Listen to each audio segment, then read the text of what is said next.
We're living on a disk, floating through space, with a tiny sun.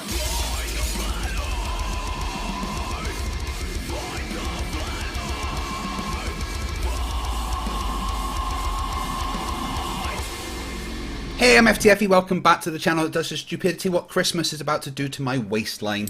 Yeah, I like food. Anyway, welcome back to another Flat Earth debate. Tonight we have Laundry Chamberlain back on. Excuse the typo in the intro there, I spelled his name wrong. I think this is the fourth time that Landry's been on, and I've asked Landry to come and present evidence of the Earth being flat and non-rotating so that we can discuss it. Landry, hello, how are you doing? I'm great, how are you? I'm doing fantastic. Having a lovely time on this spinning Earth. Was it laundry? No, I actually missed out the R, so it just said Landy. Okay. Oh, that's not bad. So I went one the other way, actually. Yeah. Okay, so yeah, welcome back. I've asked you to present up to 10 minutes of evidence of the Earth being flat and non-rotating, and then we can discuss it. So. Do you just want to introduce yourself for anyone who hasn't seen you before? I mean, you can find a pretty good collect. I think this is the fifth time I've actually been on. One of my favorite titles is the last one I was in. My name is Lying Scumbag in the title instead. Yeah, that one. That was suggested by a few people. Yeah. That might be, once again, when this video is done, it might be changed to that, so that's fine. I can handle that's all right. As long as it doesn't just go down the routes of personal attacks towards me, then the video should stay as it is. But yeah, anyway, just introduce yourself to anyone who hasn't seen you, and then just get on with presenting your evidence of the Earth being flat. Well, I mean, I guess that's as far as my introduction goes. But I mean, we've talked a lot of times. So as far as presentations go, I think you know where I stand, and I wanted to kind of go over some things that I never heard back from the last time, and that's kind of the main goal for me here. Is I wanted to talk to you first of all, because you talk about the model, right? You always talk about, hey, there's no model, and it's not a perfect model. But I wanted to know what your thoughts were on the AE map. Would the A map is a projection of a globe, basically? How so? Well, according to the person that made it, Alexander. What's his name? Alexander Gleason. In the patent, he explains how it's a projection of a globe, which shows that as you head below the equator, the lines of latitude get further and further apart, which is opposite to how it would work on the globe. So it's literally an azimuthal equidistant. That's what A stands for. Azimuthal equidistant projection. Centered on the North Pole in this case, but you can have an A map centered anywhere on Earth. But yeah, it's a projection of a globe. Work on that map though, like, for a flat model. I mean, it's pretty solid with the wind and the currents and all that stuff. No, it's really not. Pretty on point. No, it has no explanation for anything at all. It just shows perfect circles, which isn't an explanation. A model would be able to explain all phenomenon coherently at the same time. The A map isn't a model, it's just a map, which is a projection of a globe, and we know it's not reality because Australia. Because Australia. Yeah, Australia is not 3 times as wide as it is long. Okay. So yeah, it's definitely not a perfect map, but I mean, no map is the same way that the globe has to change different sizes for different things. But the globe is pretty perfect as a map. About experiments, you always talk about measure, experiment. Like, I want to know if there's ever been an experiment where there's a water ball floating in gravity, like, just that we can observe that's not the Earth. Or would that ever happen anywhere else? They do it on the ISS quite often. What's that? They do it on the ISS quite often. What do you mean? I've never seen that. I mean, I really don't want this to go down the route of just me defending the globe. I'd love you to present some evidence, but I will show you this video.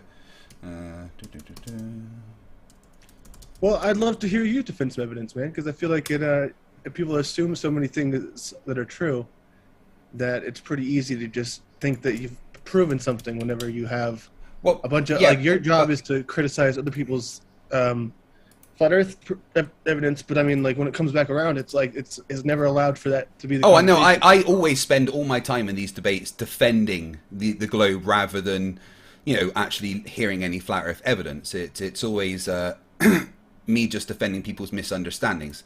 So anyway, yeah, here is astronauts on the ISS with a big ball of water. And one thing they do, which is quite interesting, is they actually put a camera inside it. So counter to the flat Earth claim of you can't have water sticking to the exterior of objects. That's exactly what this water is doing to the camera inside it. A big ball of water that you can perform experiments on.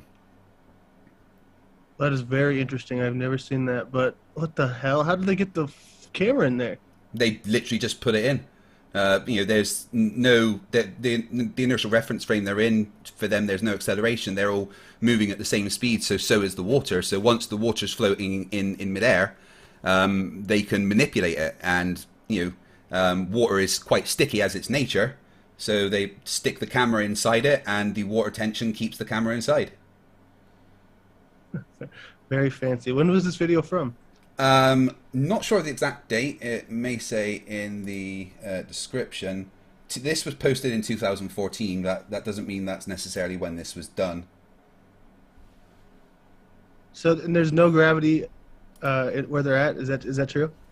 Well, there is gravity, but you have to understand that they are in free fall towards the Earth. If they actually astronauts on ISS experience about 88% the gravity that we do on Earth, but they are falling towards the Earth constantly. Just imagine if you were to jump off of a roof, jump off of a tall building.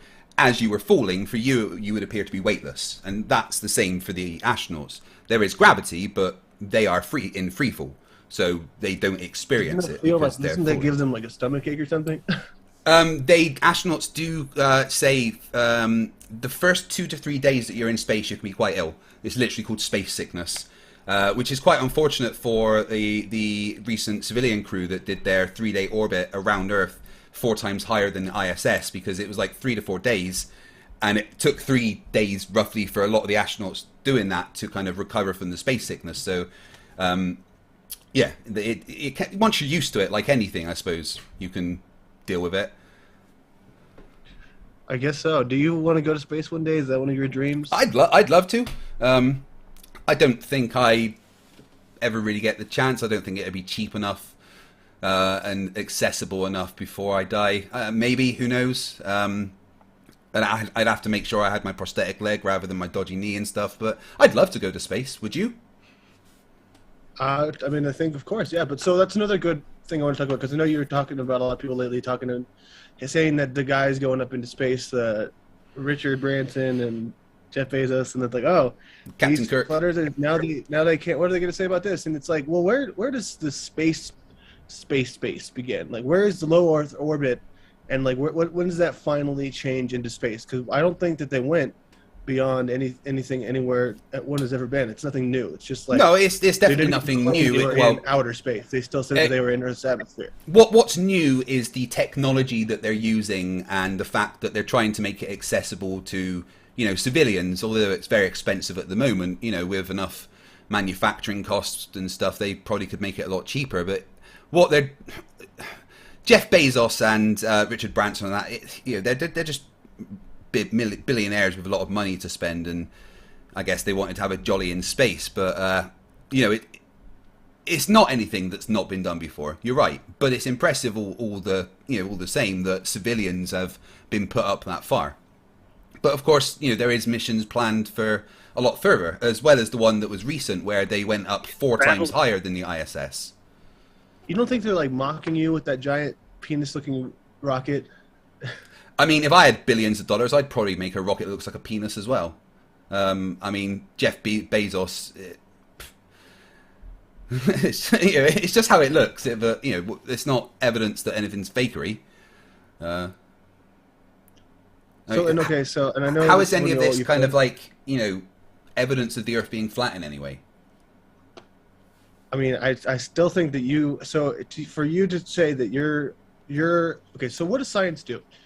Like science is supposed to prove something, right? And it's supposed No. to say if anyone wanted to. Science never proves. Well, okay, That's exactly. You know what I literally mean? the This is the opposite way of what that science does. Science what provides it should be, right? I think the best way to put it is science provides the best statistical model to explain reality, but science never claims to be complete. Science But never you're claims supposed to to go be there and finished. test things Science that is go always against. aware that we can have a better explanation that could come along. What science does is provide the best evidence and falsify things that we can prove to be untrue.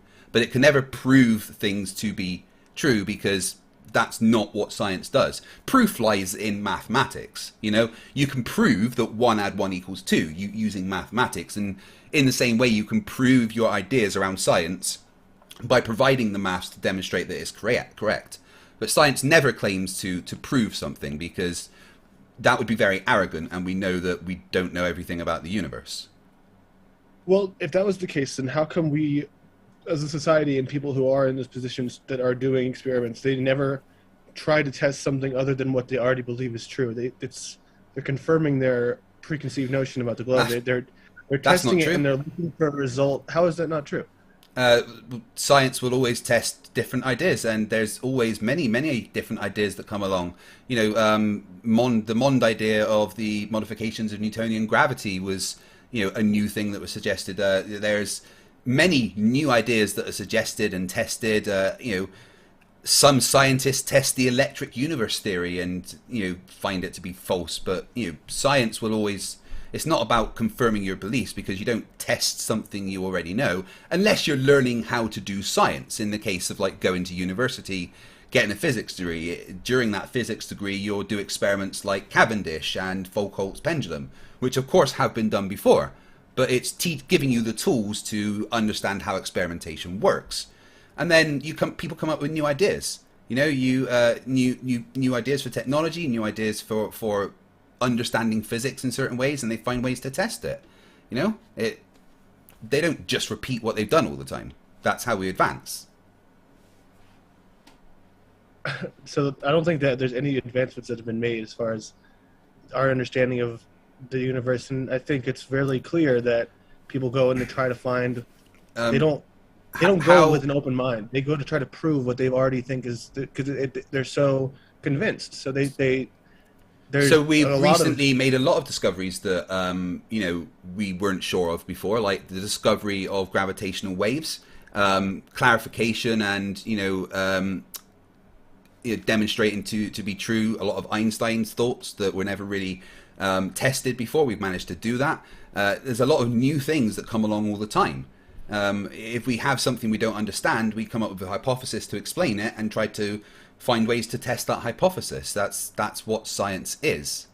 And again, none of this is kind of going to help solve the debate of flat versus globe. What we need is evidence of a claim, and the globe has evidence of its claim. The globe has measurements. The globe has experiments. Why want that from the flat Earth? Give me an example. Like you do, I don't know, just 3 minutes.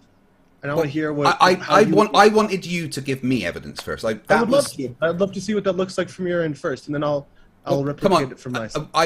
I've constantly given evidence, right? I would first like to hear your best evidence that the Earth is actually flat and non-rotating. Then we can discuss that, and after we've discussed that, I'll present my evidence, all right? But I want to hear yours first, because I spend all my time in these debates just defending, explaining why people don't understand what science is, don't understand physics, and I never get the chance to actually get my teeth into some flat Earth evidence. So be the best flat earther you can be and give me some evidence.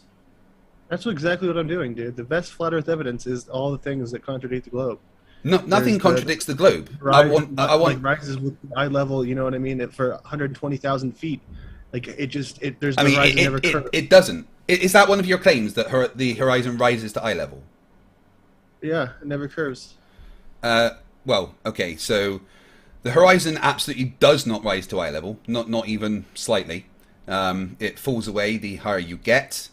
See, that's just a dishonest statement. That's not true. It's not. I've got evidence of it here. If I can just pull it up. Give me 1 sec. Where did that picture go?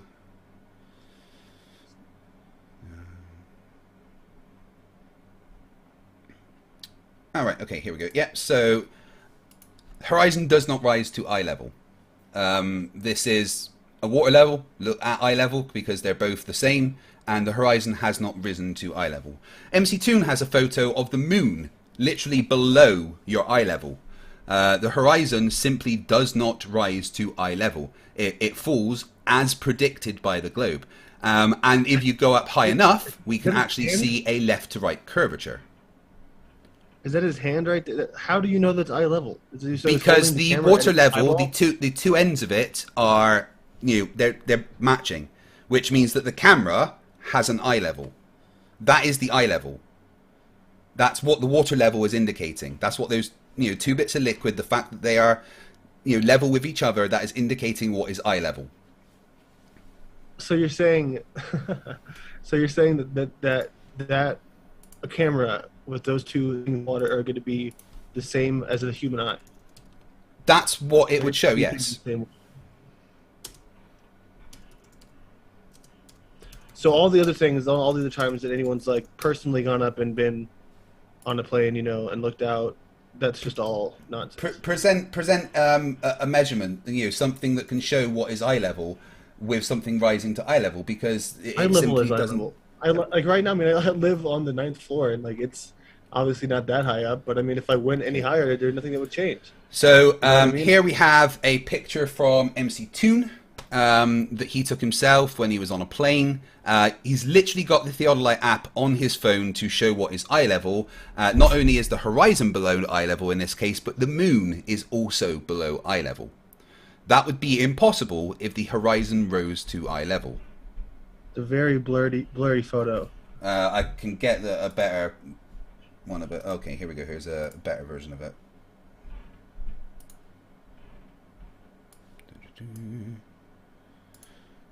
All right, there we go.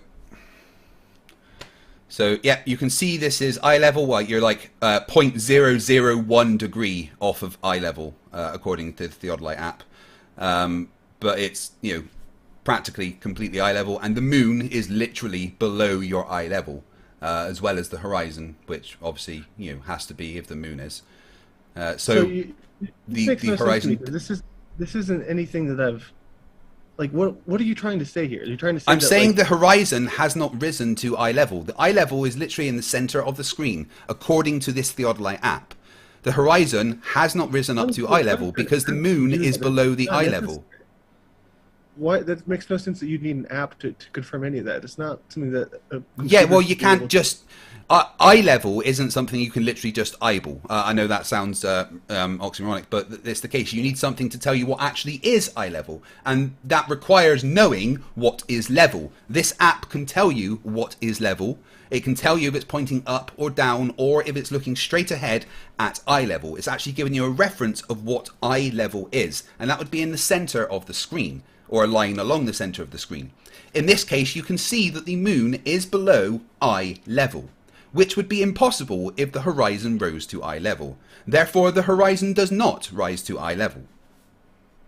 Okay, so since you're going to use like MC Toon's information here, I think this is a good time for me to ask you why.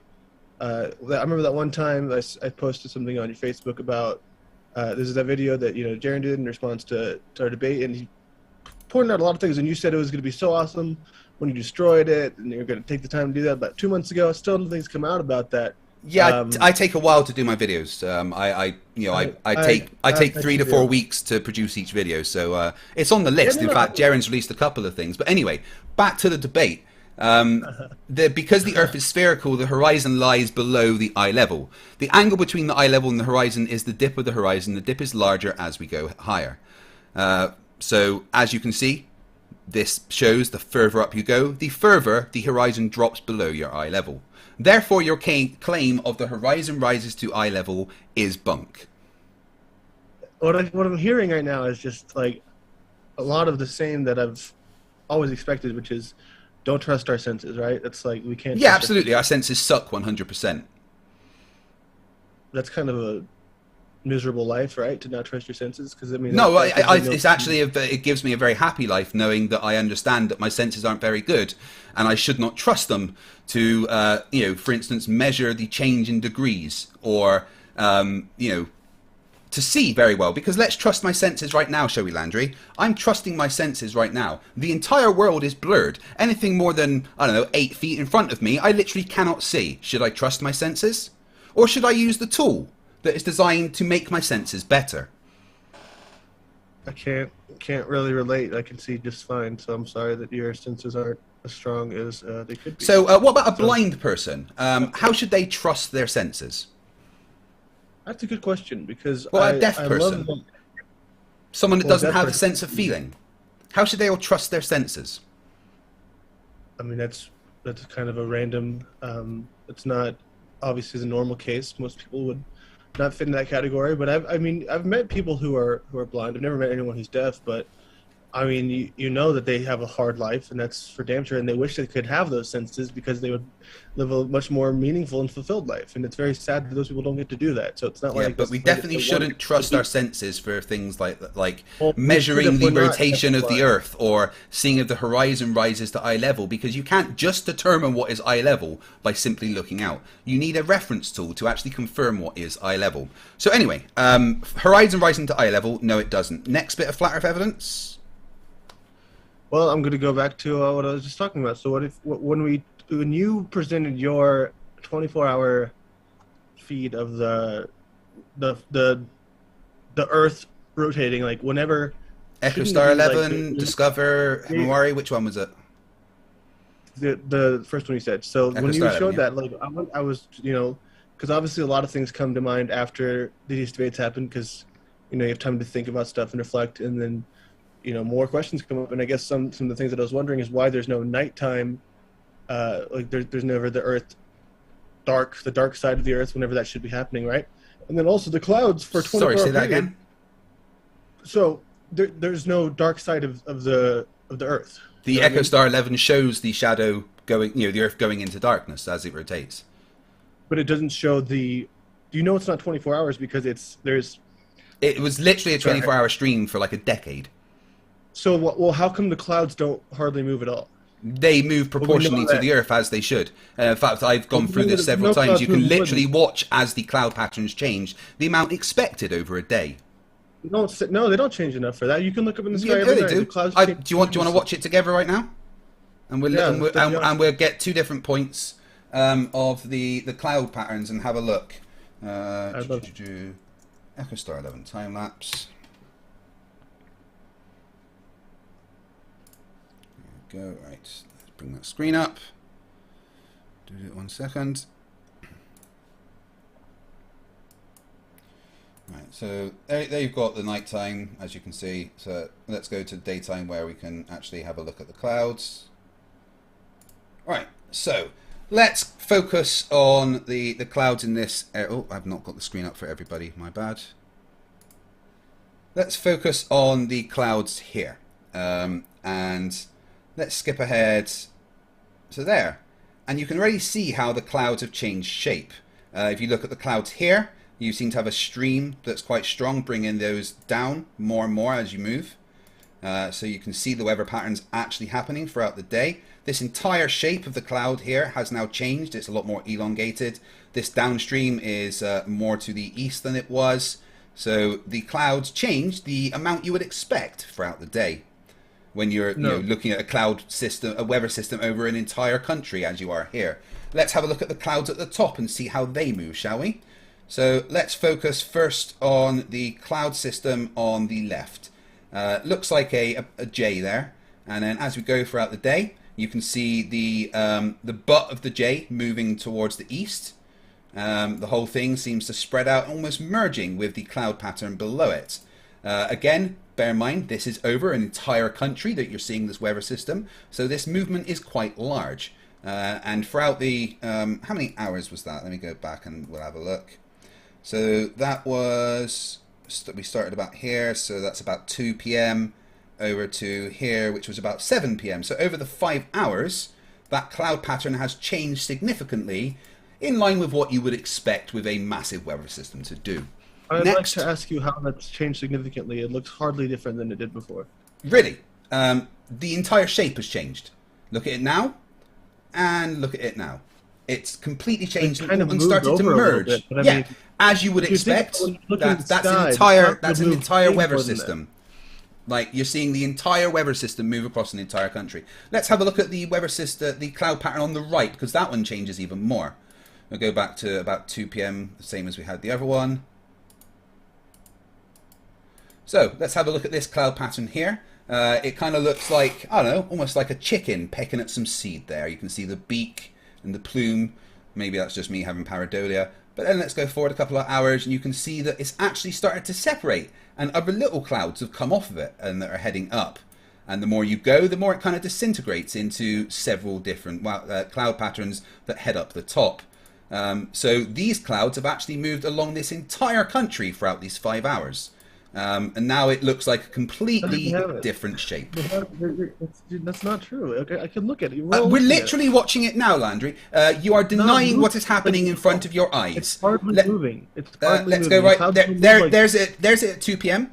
and there's it at about 7 p.m. It is now a completely different shape. The entire thing has shifted. And this is what you would expect to happen with the weather patterns over the 5 hours that you are watching. So are you looking at like the one part that moves like the most and then like disregarding the rest? Because that part doesn't even move that much, but the rest moves even less.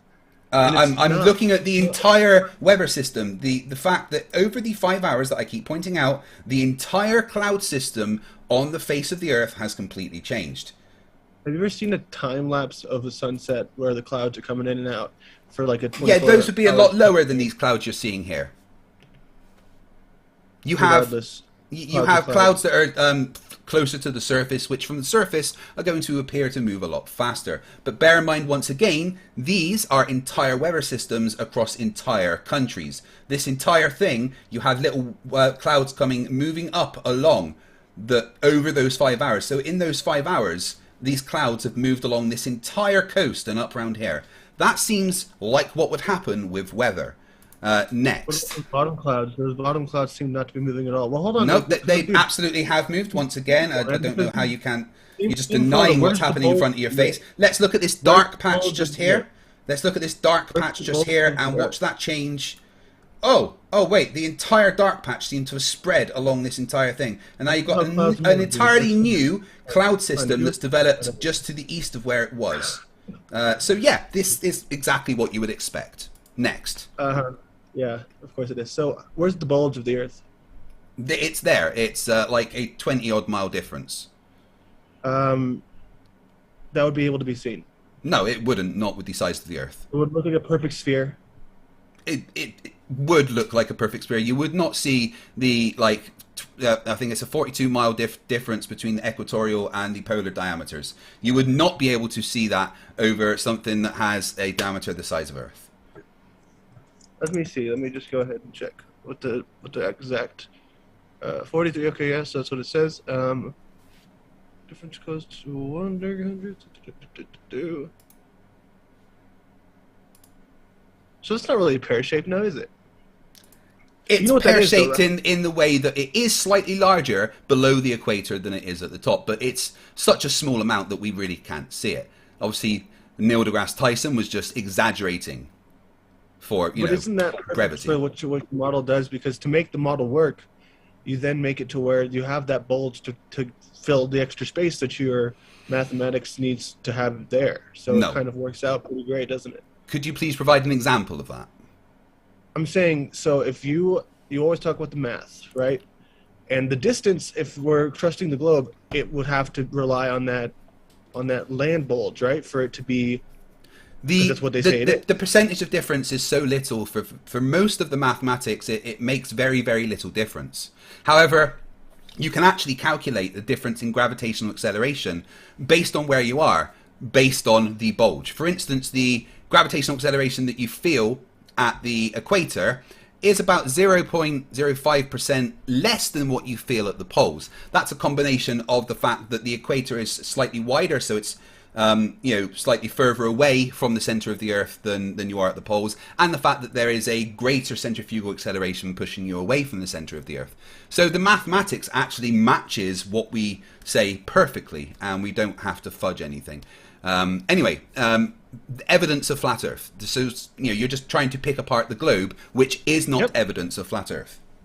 But that's how science should work. We should try to defend that. We shouldn't try to just believe only in the preconceived No, but you notions. should present evidence of your claims. So you should attack the globe. That's how you try to find things like you. That's what I should be doing. I should be trying to find flaws in my flat Earth thing, and you should be trying to find flaws in your globe, or else we're not trying. I've looked for flaws. I've looked for flaws in the globe, and I haven't found any. But I haven't yet been presented with any flat Earth evidence to look for flaws in. No, there isn't any flaws in the globe. But what I have not been presented with is any flat Earth evidence or flat Earth model that I can look for flaws in.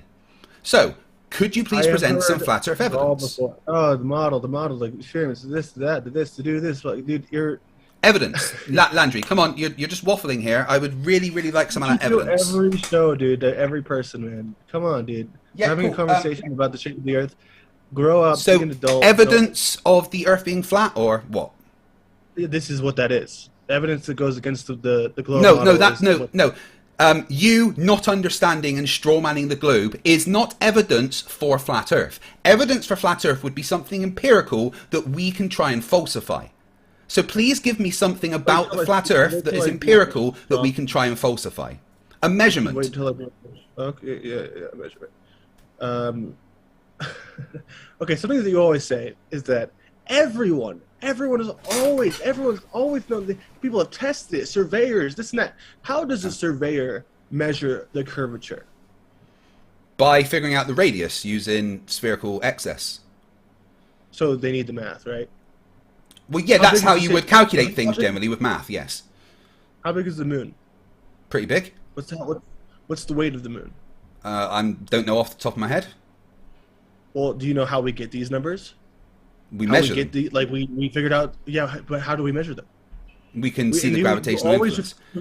Landry, none of this is evidence for flat Earth. Please present evidence for flat Earth. No. This is evidence because no, it's not evidence. It is you not understanding things and asking stupid questions. Please present me evidence that the Earth is flat and non-rotating.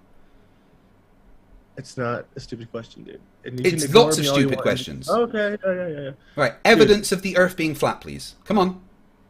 That's exactly what I'm doing, dude. No, you're not. You're trying to disprove the globe, which you are failing at because you don't understand physics. So now it is your time to, instead of trying to disprove the globe, try and provide evidence for your claim of the Earth being flat and non-rotating.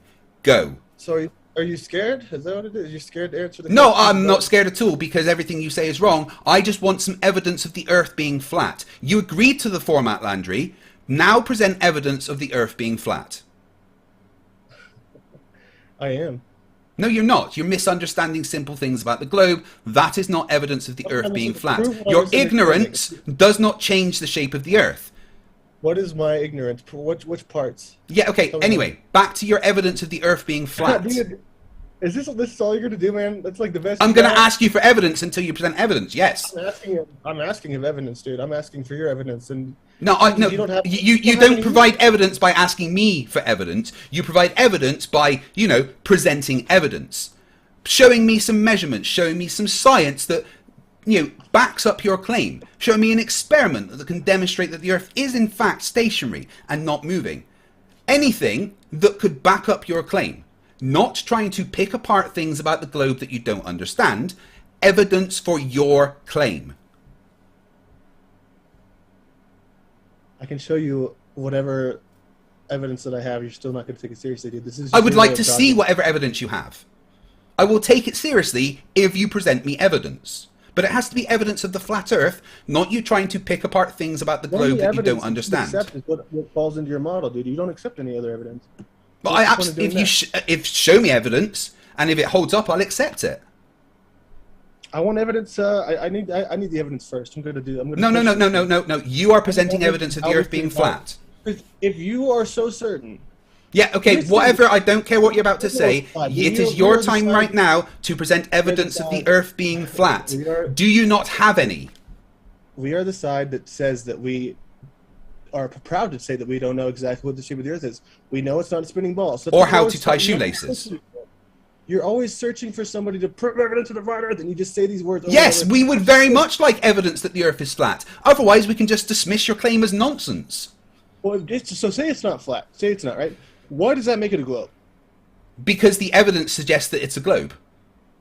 What evidence? I'll show you that after you presented evidence for the Earth being flat. Okay, so no, I'm going to take that and I'm going to put that outside because this is what I'm saying, dude. Nobody ever tells you that and this is what your game is. You say that you know exactly what the shape of the Earth is. Our side's proud to say we don't know. We're humble in that way. You know everything. No, that So you're proud to say you're stupid, basically. That's how you win every single debate that you you think it's like some sort of victory, right? Because you say that people need to present evidence and they need to prove something that's... Yes, absolutely, 100% you need to present evidence. Off you go. You haven't been able to prove that for yourself. So what Yeah, no, I can provide evidence for everything that I say, but right now it is your time to present evidence for the Earth being flat. Stop waffling and do it. We keep going in circles here because we keep saying the same Yeah, thing. because you won't present evidence for the Earth being flat, because there isn't any, is there? evidence? There is no evidence that the Earth is flat, is there? None at all. I told you, I don't know that it's flat. I told you that 1,000 times. It's not what I'm hearing. Nobody knows. Yeah, well, I want evidence of the claim of the Earth being flat and non-rotating. Why is there no evidence? Why is there no evidence of the Earth being flat and non-rotating? None at all. I would love to ask you a lot of great questions about this thing, but if this is the way that you want to talk, because it's the So only you way that can't. feel satisfied. What you're saying is you cannot provide evidence of the Earth being flat. Is that right? I don't know that it's flat. I'm saying I don't know. No, I don't want you to know. I want you to provide evidence of the Earth being flat. Why would I do that if I don't know? So you saying there is no evidence of the Earth being flat? I'm saying that there's plenty of evidence that it's not a spinning ball. So that leads. No, that's not. No, that's not. That's not evidence of the Earth being flat. It's evidence that it's not a globe, and I told you. No, it's not. It's not. It's not. It's not evidence of the Earth being flat. That's what we want. We have been asking for years and years and years for actual evidence that the claim flat earthers make. The claim flat earthers make is that the Earth is flat and non-rotating. We want evidence of that claim so that we can analyze it, so that we can discuss it, so that we can actually debate it. But there is no evidence of the Earth being flat and non-rotating. All of the evidence points to the Earth being a rotating globe. Measurements, experiments, everything. All globe. As long as you can admit there is no evidence for the Earth being flat, I will take your questions.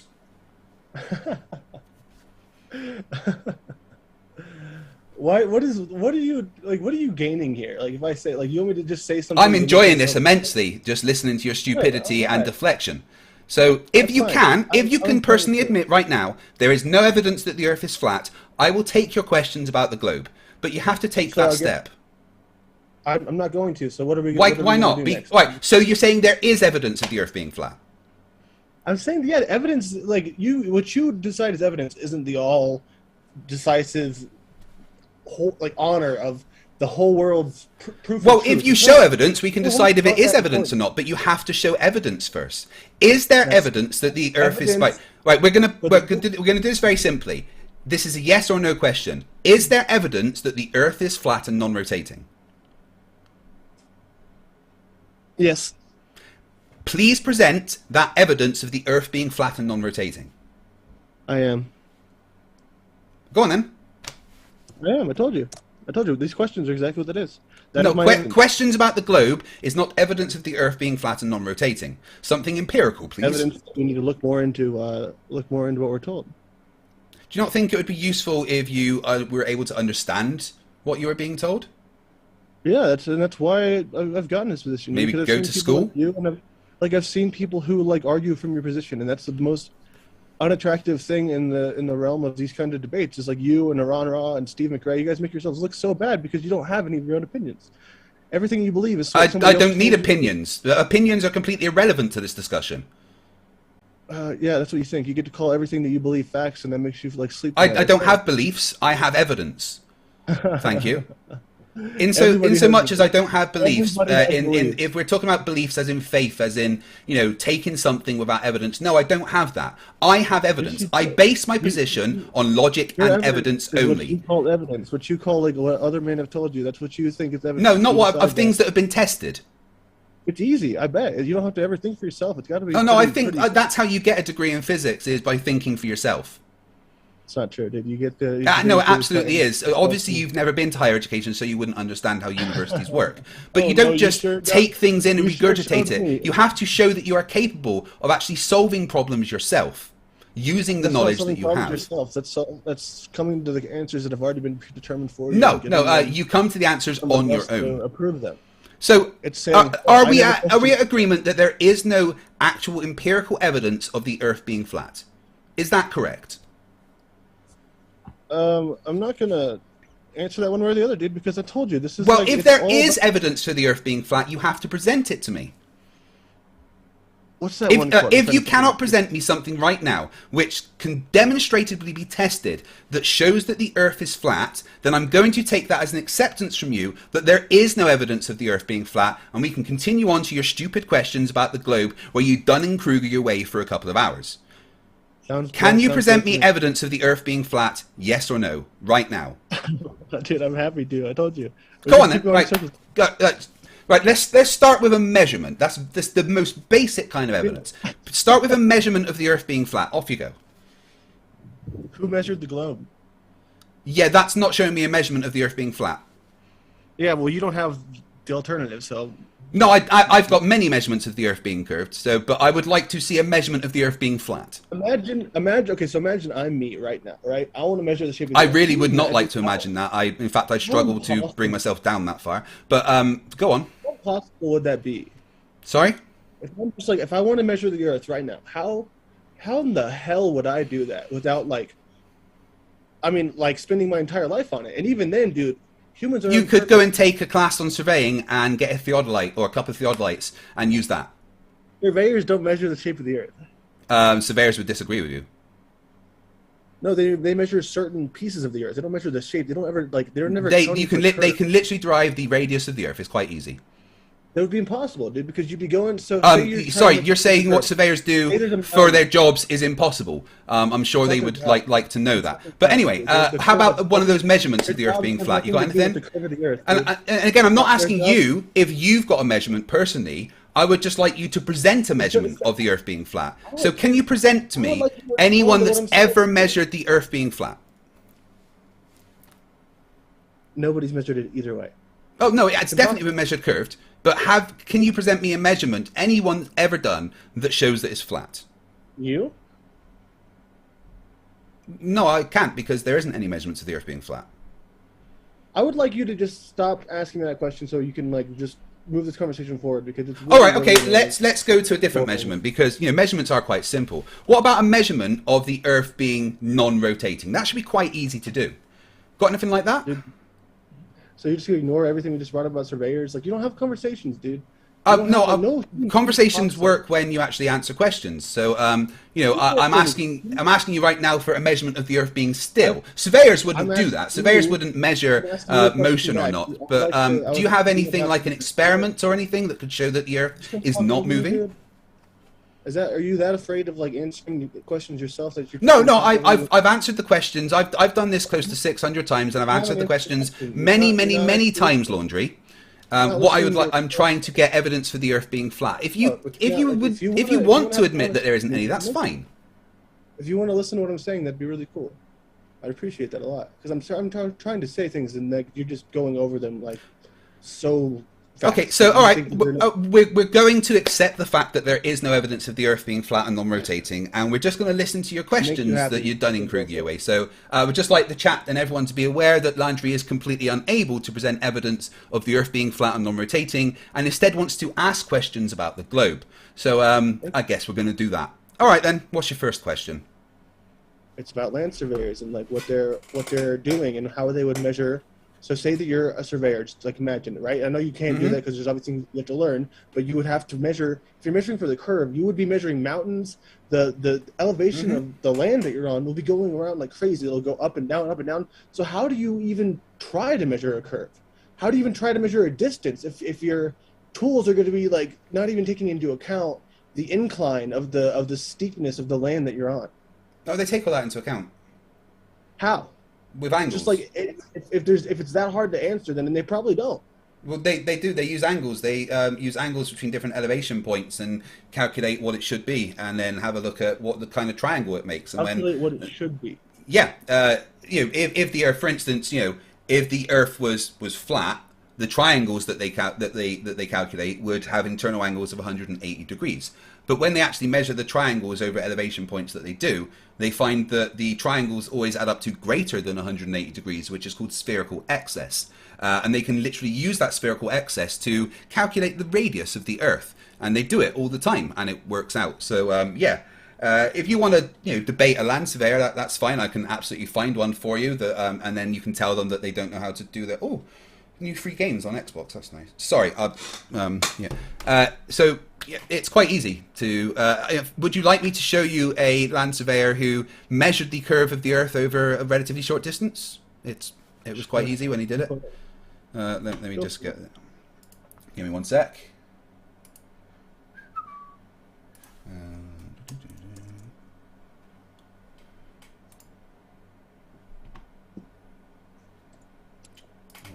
Oh wow, why is that not saved in my...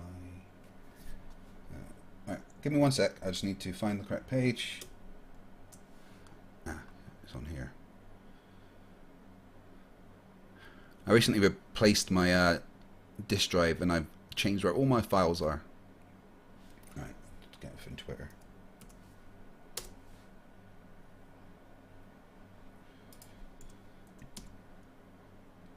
There we go. Right, so this is Jesse Kowalski, actual surveyor. The Earth's curvature, plainly visible, 10 examples. I'll go down to my favourite one. You can peruse the other ones at your leisure. But my favourite one is the one that he does over the lake down here. So, observations made using the water surface of the Cooper River Lake as the level reference. Picture taken in the morning of November the 1st, 2016 through the telescope of an AT2 theodolite set horizontal, vertical angle equals 0. At elevation 614 feet on point 1, viewing westward across the Cooper River Lake towards a target set at elevation 614 foot on point 2. So you've got both elevation points the same in this case. At a distance of 7,311.3 feet or 1.38 miles. The instrument and the target are both set up at the same height of 5.49 foot above the water surface, elevation of 0.65 feet. This lake is located in Peninsula NJ. And as you can see, the picture taken shows that in both cases, in the morning and the evening, the theodolite target falls away from the line, showing that there is over this lake surface a curvature, because even though both of these theodolites, let me finish what I'm saying. Both of these theodolites that are set up at exactly the same elevation, one of them appears lower than the other when sighted through the instruments. And he does it several times in different places along the lake, and always gets the same thing, that there is a drop of the second theodolite that he is trying to target. And here, 1.38 miles. And here is all the references to show how much of the drop there was. And when you actually do the maths, it calculates to the radius of the Earth that we say it is. So surveyors can quite easily measure if there is a curve to the Earth. If this surveyor was to get a third theodolite and measure a triangle between them, the triangle that he would measure would have greater than 180 degrees, giving you a spherical excess. Therefore, the Earth cannot be flat. So, yeah, you're right. You're right on that one. The Earth is not flat. It is bumpy as hell. That's all I get out of that, right? Because it's 1 mile. 1.38 miles, but with both theodolites at exactly the same elevation. You're taking one piece of the Earth and you're using the math to get to your conclusion that you want. This is what I was trying to say. They measured it over water, Landry. They measured it over water. So that would be your level surface. And that level surface followed a curve. Therefore, the Earth is curved. Unless the water at just that point was curved, of course, and is some kind of special case for water. So you said that guy has a YouTube channel? No, he doesn't. Oh, actually, yes, he does have a YouTube channel, but he's also got the WordPress website where he shows that information. You know, the job, as long as we can admit this, the job of most land surveyors is to not measure the curve of anything. They're not paying people to do that on a grand scale. The job of most surveyors is to find like boundaries and legal property. You know, where You're talking about planar surveyors, not geodetic surveyors. What surveyors? How many of those? What did you say? Geodecs? Geodesic surveyor. Someone that measures, over large distances, not a planar surveyor which measures over short distances. So how many do you think that there are of those in the world? Like how many people is that? Probably quite a lot, actually. Who? I don't know. I mean, I can present to you an entire list of documents of things that geodetic surveyors have done throughout the years, literally where they've been tasked to measure the curvature of the Earth. So, it's been done, and denying it, even though I've literally just shown you it being done over a small scale, 1.38 miles, it can also be done over a much larger scale. And when you have people in America do it, when you have people in Europe do it, when you have people in Asia do it, and they all do it, and they all measure the same radius, that means that the Earth's a globe. That's where you've taken one thing that you've shown and you've changed the entire thing that you're saying. You're saying there's people from Asia. That's an assumption. You have no idea. I did not. It is not an assumption that there's people in Asia. There is definitely people in Asia. And I've actually got the documents of the geodetic surveying measurements done in Asia. So there is that. Show me.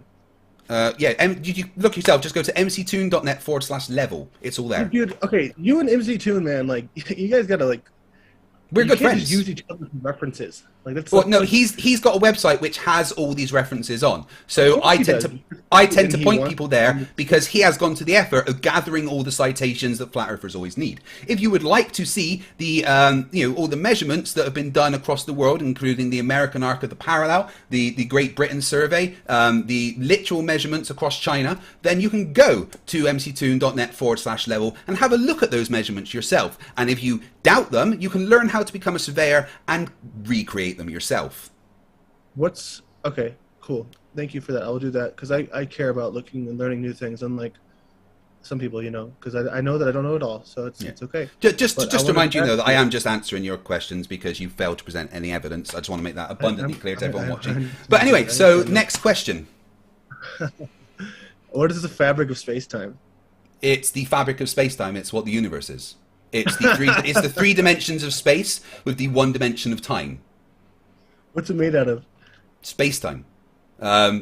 Virtual particles that are created from the rolling quantum foam of the universe.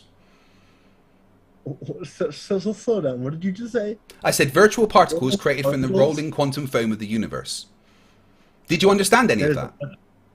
Of course not. It's no, of course you didn't. So why are you asking the question? Because I asked the question, and I'm happy for you to. And we know if you would like to know how we know that the universe is a fabric, is because we can literally observe it being dragged around like a fabric around rotating black holes. It's a thing called frame dragging, where space-time is literally dragged itself. It's moved, showing that it's a fabric that can be manipulated. What's it made out of? I just told you, virtual particles are the rolling quantum foam of the universe. Virtual particles. Yes. Virtual. You don't know what that is, do you? Virtual. I know the definition of virtual. No, you don't know what a virtual particle is, though, do you? I think that I do. Oh, please tell me what a virtual particle is, then. Dude, Dude, you're Googling it right now, aren't you? I can hear you typing. You're Googling what is a virtual particle. Just like you did when you didn't know the answer to your own equation. Which equation was that? You can pull up. You always told me to pull shit up. Pull up the fucking video of Darren, dude, where he brings up. You're always bringing up MC2, so I'll bring up Darren, where he shows you typing in the keyboard, laughing, pretending you knew the answer, and you can see the reflection of the Google in your glasses. Yes. So I can go on Google. That's fine. I don't know things too. I'm not trying to pretend that I did. I'm not going to pretend like. Right. Okay. So you've got your answer. What is space-time? It's virtual particles from the rolling quantum foam of the universe that we can observe being dragged as a fabric. Next question. Virtual. Dude, no, what the hell, dude? We're not going over that, dude. Virtual that answers your question. Now you have the information to go and look into it further yourself. Virtual isn't real. So again, you don't know what you've just done in Kruger virtual particles. Well done. What is your next question? But no, dude, like you're trying to tell me that like the space time is made up of virtual stuff, which means it's not real, which is just the point. No, that really doesn't mean it's not real. You just showed once again that you don't know what a virtual particle is. But I know what virtual means, and what's that? But you don't know what a virtual particle is, do you? And you are trying to say you know what a virtual particle is because you know what the word virtual means. You are Dunning-Krugering virtual particles because you don't know what you're talking about, as is standard with flat earthers. What is your next question? Dude, stop. No, what is your next question? Asked and answered. What is your next question? Because it's not that conclusive. When you have I want to tell you why I came to what I came to. When you have two words, virtual is the first word, right? I know what that means. I know what a particle is. So whenever the words are combined, you think you'd have an idea of what the basis of what... Flat earthers show that not to be true when they don't understand the meaning of scientific theory. What? Yeah, exactly. Next question, please.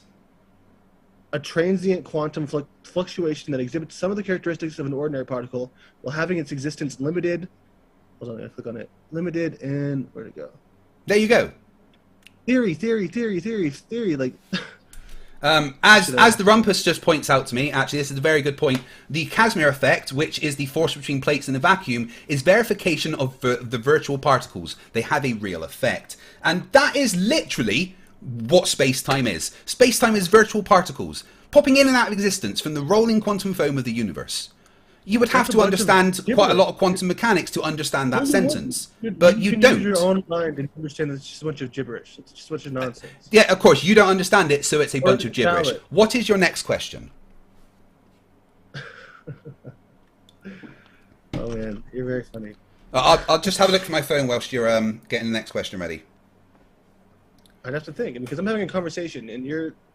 You know, yeah, and I'm trying to keep the conversation going. I don't want to keep going around the same point. You asked what is space-time. I told you. Hold on. That is the biggest lie I've ever heard in my life. You don't care about keeping... I know, your mum told you she loves you. You repeat over and over and over again the same things every video. You say, do you have any evidence for flat Earth? You measure.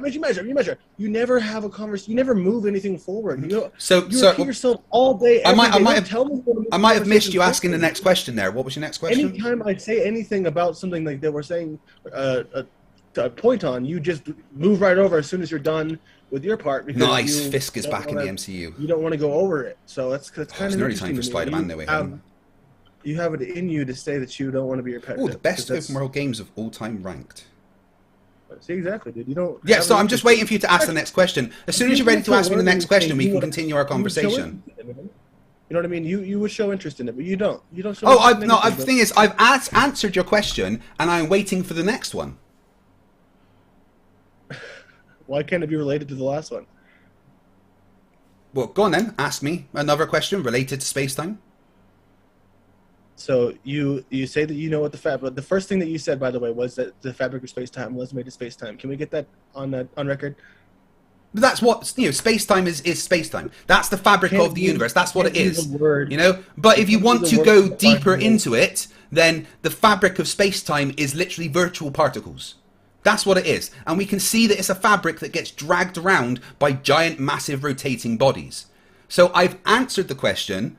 If you don't understand the answer, then maybe that's on you to go and do some research into the thing I've told you.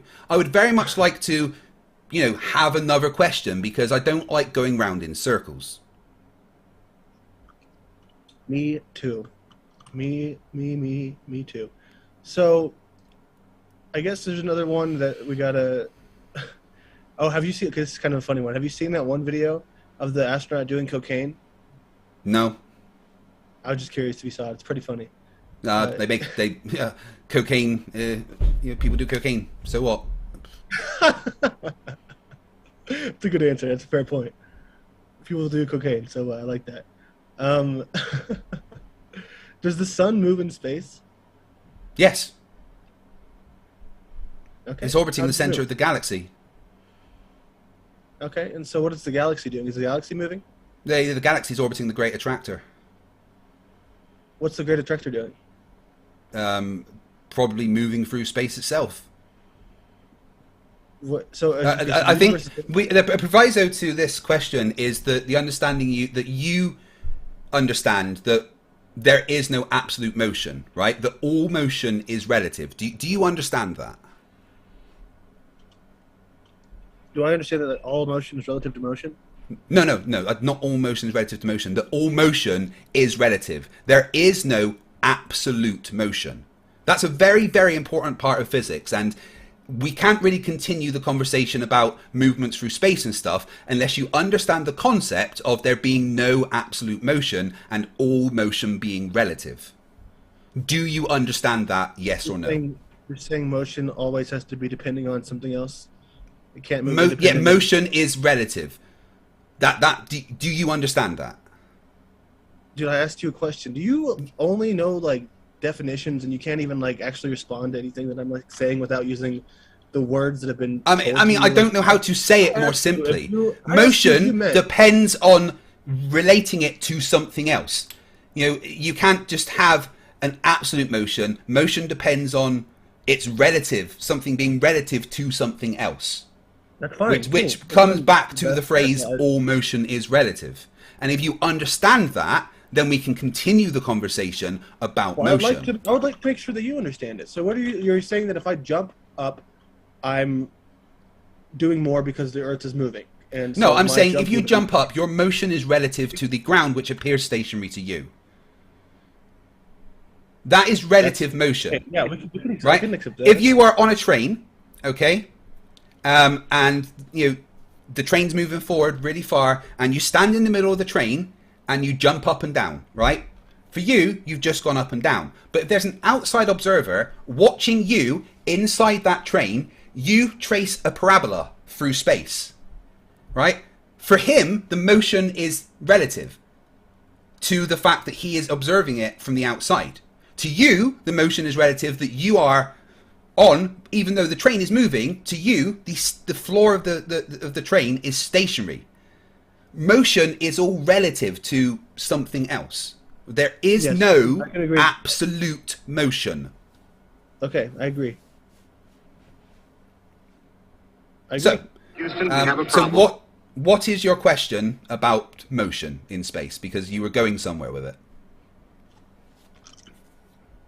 No, I was just asking you if everything moved in the same direction, or if it like everything's revolving around something. Because the Great Attractor is the one where you changed it for it's not like orbiting anything. You said it's just moving through space, and so is space infinite?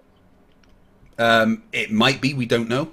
We can't see all the way to the edge of the universe. We've got an observable universe, but there's parts of the universe that are too far away and accelerating faster than the light would allow us to reach us. So we really don't know if space is infinite. So for all intents and purposes, it appears infinite. I love it when you say you don't know. Seriously, it makes my day.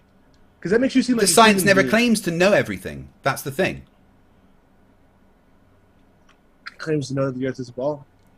Because that's, you know, any other suggestion has been falsified. So we go with the, you know, most sensible suggestion that all evidence allows you to come to the conclusion of.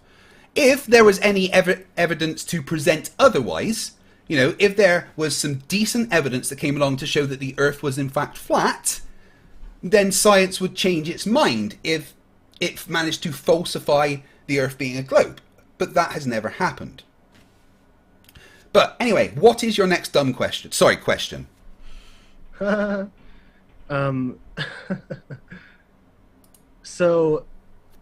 I'm sorry, I'm just trying to look through all the things that I've been making. They've been doing a lot of work for someone, and I just wanted to come to some good points. So I know that there's a lot that I know you probably heard the one with Michikaku before, right?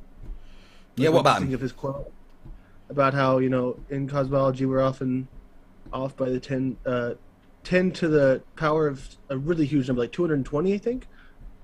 Yeah. So like, so what do you there's think? There's a lot of stuff we don't know about the universe. We don't know what dark matter or dark energy is or what it really does. We can see some effects of it, but there's a lot of things that we can't explain. But do you know how big that number is? Yeah, but again, it's irrelevant to the shape of the Earth.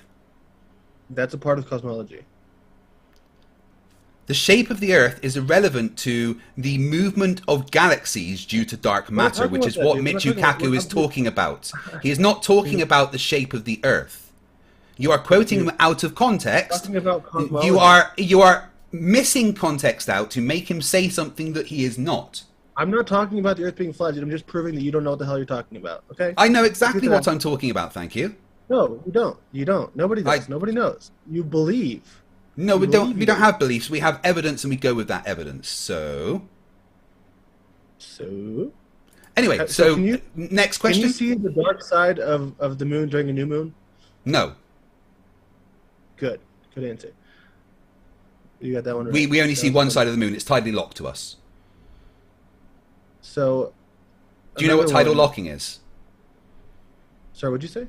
Do you know what tidal locking is? Nope. Never Right. heard of it. Okay. It's a shame. Do me a favor. Go after this What is it? debate. Research tidal locking because it's very Why did you bring it important up? to what's going What's on. it have to do with? It's to do with why we only see one side of the moon.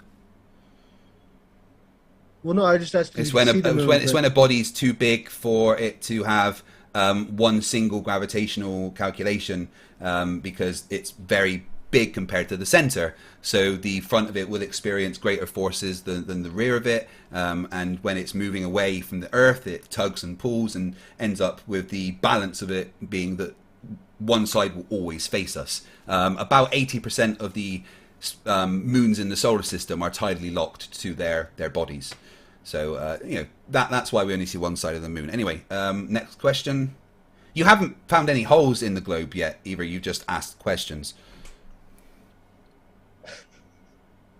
What do you mean I haven't found any holes in the globe? All you've done is ask some ignorant questions, and I thought you would be asking me questions which kind of pick holes in the globe, but you haven't done that yet. Dude, we all know that your ego is too big for you to ever accept. This is anything nothing as a to do whole. with ego. This is facts. You guys, you know everything. Everything that you think is a fact is a fact. Doesn't that feel good? That's because I can say that they demonstrated to be, they've conclusively been demonstrated to be a fact. So, I've always got evidence to back up what I say. But, please carry on with your dumbass questions so that my audience can laugh at you. Go on, guys, laugh at him. It's so funny. I mean, I'm glad that this is kind of why I wanted to do this, because I feel like I'm much more in a place mentally not to get triggered by you, so it feels good. Well, it'd be nice if a good. flat earther didn't get triggered by me and send me death threats, because that happens quite often. Oh yeah, that's a good question. Let's I want to take a little moment to ask. No, about Jake the Asshole. we're just going to stick That's to talking pretty about the entertaining. shape of the Earth, all right? No, let's talk about Jake the Asshole. No, I don't want to talk about Jake the Asshole. I've got videos that I'm making about him. Are you guys BFFs now? Oh, yeah, we're in a nice business agreement, yeah. Hey, I have a question for you. The answer's 42. This is a good one. If I claim that my whole life I've just been too high on opioids, does that mean I get to get away with making... Are you going to give any discussions about the shape of the Earth, or are you going to do exactly the thing that I told you not to do? I have been. No, I'm just asking. Okay, so let's go back to questions about the shape of the Earth when you're ready. Let's go back to the questions about the shape of the Earth. When I'm ready. Because you failed to present evidence of the Earth being flat. You've shown that you don't understand anything about physics, and you've asked a few very basic ignorant questions. So can you continue to ask some more ignorant questions so that I can laugh at you? I think. Or do I just need to boot you and read the super chats? It's one of the two. Probably just that, because I think I've got enough content for Content. what I need. So. All right, have bye a then, great numbnuts. day. See you later. That was fun. Oh my goodness. Yeah, he's going with the whole fake war veteran thing, like they all are.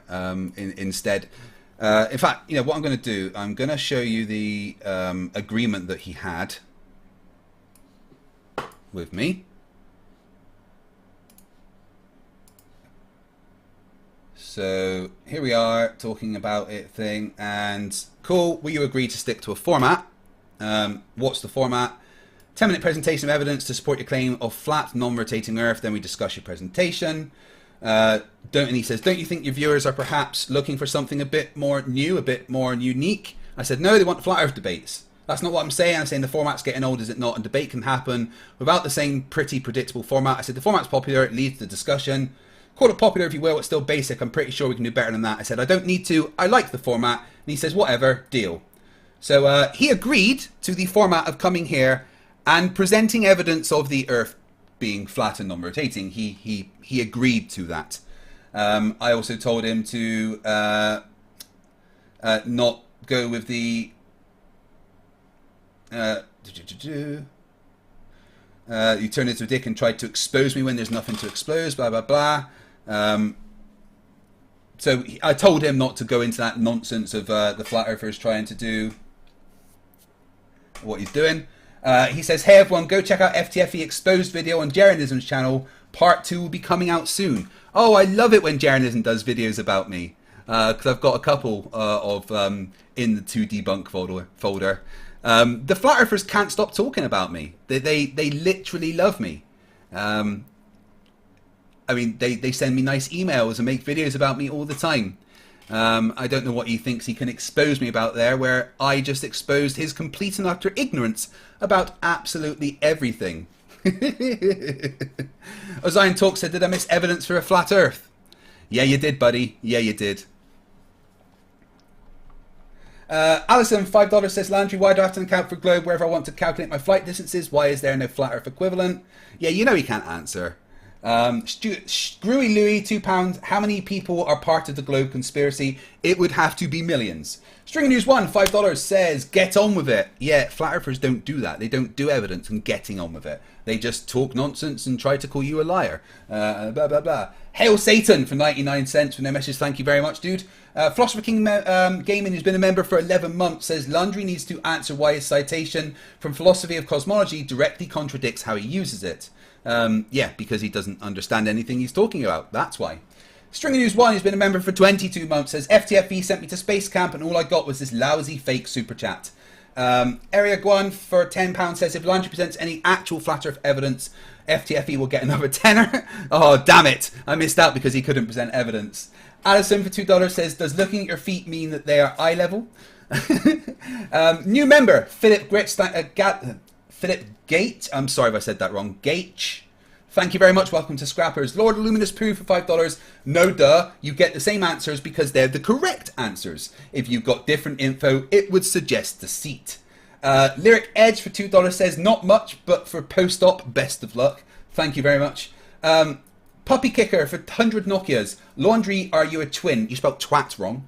Timo Lynch, €5. Trust your senses. No microscopes, binoculars, ultrasounds, x-rays, radiometry, radar, sonar, night goggles, laser guidance systems, etc., etc., etc. Shake my head. Eon Dust for $5 Australian. If our senses are as good as you say, why don't engineers just eyeball the measurements for when designing a bridge? That would make it so much quicker. Flat earthers. Endlessly entertaining. Cliffy Wan Kenobi for $9.99. This is my first time to actually sit down and watch an entire live debate. My mum is a Flerf. Oh, goodness. Bring your mum onto the show and we will help her. You and Tune are my favourites to get material when I talk with her. Keep up the tough work. Lord Luminous Pooh for $2 says, give him a time limit for the evidence or kick him out. I kicked him out in the end. String News 1, $5. For the millionth time, a river in Egypt does not turn the earth flat. Absolutely, denial. Timo Lynch for €2. Prove all the physics to me, or earth is flat. The flat earth mantra. Kangoo44 for $5 New Zealand dollars. You need 2 sticks to roughly measure the size of the earth. Absolutely correct. It's been done many times. Fogger Pership Akashi, $5. Reality is under no obligation to follow your opinion. Your opinion is irrelevant to the empirical evidence showing Earth is an oblate spheroid, for fuck's sake. Stuck in the YouTube Matrix for $2 Canadian says, Surveyor here, let me at him. I wouldn't want to put that on you, mate. You know, you don't deserve that, honestly.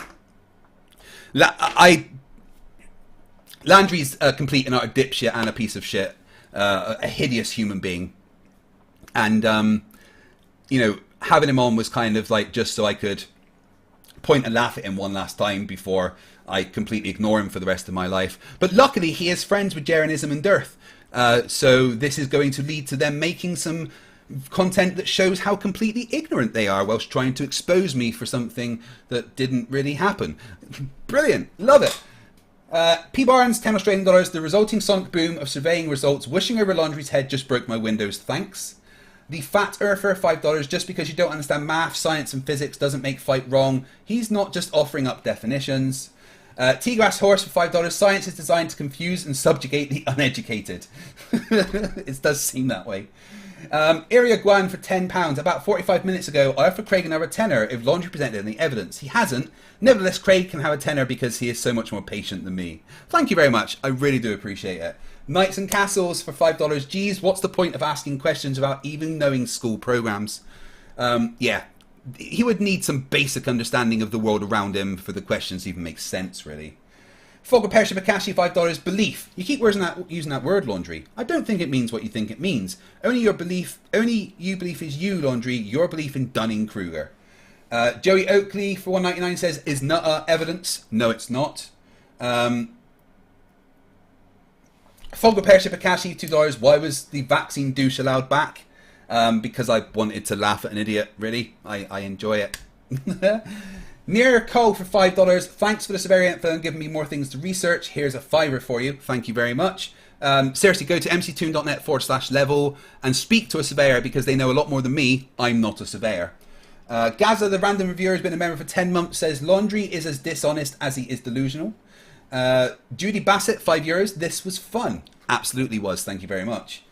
Tim Pryor, $5. It's been a while since I sent a super chat, but damn, pickings are getting slim, aren't they? Yeah, the pickings for Flat Earthers is slim. I've scared most of them off. Philosopher King Gaming, $2. We do have pictures of moon during new moon. And Rachel Daniels, $2 with a cool sticker. Thank you very much. I've been having a lot of fun screwing with the Flat Earthers lately. I've got a couple of videos in production. One about journalism, one about dearth, one finishing my level thing with Brainy. I thought you'd like to know that on Wednesday, me and Professor Dave will be having a chat around 10 PM UK time about gravity to debunk Raichi 000, IQ 0, basically. Yeah, so me and Professor Dave are going to be having a nice chat about gravity, and I'll see if Toon wants to come along to that if he's available.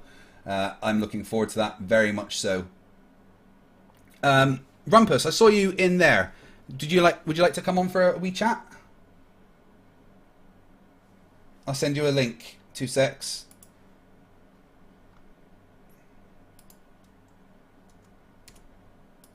Rumpus, I've just sent you a link if you'd like to come on. We can have a chat. So I saw you say that I made a mistake there. And if I made a mistake, I would very much like to be corrected. Because I don't like making mistakes. And if I'm wrong, then I fully admit that I'm wrong and take new information on board. Executionate for $2 Australian says, say numpty. Basic is the best insult. Basic but best insult in your accent. Yeah, he is a fucking numpty. An absolute numpty. Like, a major, major numpty. Like, if you look in the picture, in the dictionary, for the word numpty, there's just a picture of him. It's a horrible picture. I said picture in the wrong place, I know that as well. Tim Pryor, $5, and one last one, because you're an alright guy. Thank you, Tim, I do appreciate it. And I really do appreciate all the support that I constantly get, guys. It blows my mind. You're like family to me. Like seeing you in the chat, there was like 700 here watching me decimate Laundry, apparently getting content for a journalism video. It's going to be fucking fantastic. Anonymous Veteran says there was a mistake from a previous video I watched. Well, I am always happy to be told I'm wrong. That's the thing about smart people and dumb people. A smart person will always be happy to be corrected. I'm human, I'm fallible, I get shit wrong. It happens. But if I can be corrected and learn why I was wrong, then I've improved as a person. A flat earther will never admit that they are wrong, and in fact hate to be told that they are wrong. It's like some kind of, poison to them. You tell them they're wrong, they get triggered so hard, instead of just admitting they're wrong and learning new information.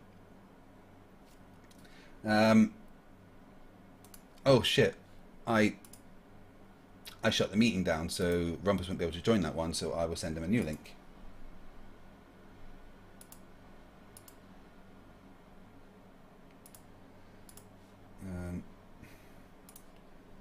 Sorry Rumpus, if you're still there, there's the new link, my bad.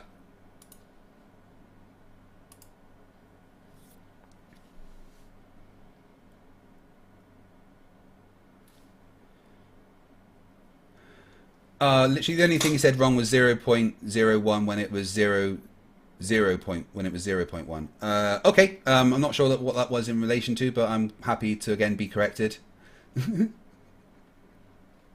Yeah, Golden Knight, you're right. They hate to even think the possibility that they're wrong, because if they're wrong about anything, it shatters their entire world, breaks their delusion, like absolutely destroys them. And here comes Rumpus.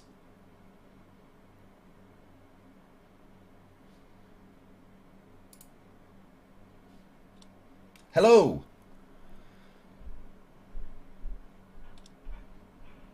Yeah. So can you hear me? Yes, we can hear you, dude. How you doing? Can you hear me? Yep. Can you hear me? Oh. Can you hear me? Yes, but you can't hear me for some reason. One Can you hear second. Can you hear me? Can you hear me now? There we go. Good. How you doing? Yeah, well, I can hear you now, and the stream should be able to hear you as well.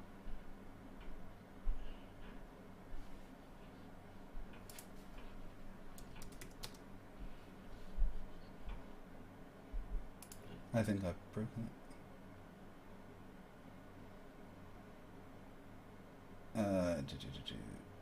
Yes, I can hear you. Give me 1 second.